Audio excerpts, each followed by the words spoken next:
National Weather Service in Wilmington has issued a severe thunderstorm warning for southeastern Hamilton County, northern Claremont County, northwestern Brown County, southeastern Warren County, southwestern Clinton County, until 3:30 p.m.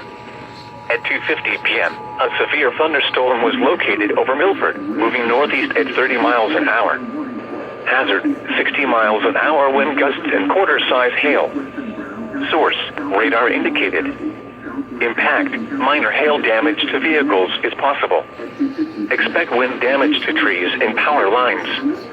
Locations impacted include Cincinnati, Wilmington, Loveland, Madeira, Milford, Blanchester, Forestville, Marymount, Terrace Park, Lynchburg, Marl, Silver Grove, Camp Dennison, Plainville, Salem Heights, Coldstream, Withamsville, the village of Indian Hill, Silverton, and Newtown.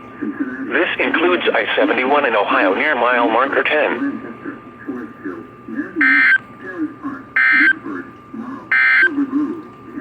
Here is the official National Weather Service. Withamsville, the village of Indian Hill, Silverton, and Newtown. This includes I-71 in Ohio near mile marker 10.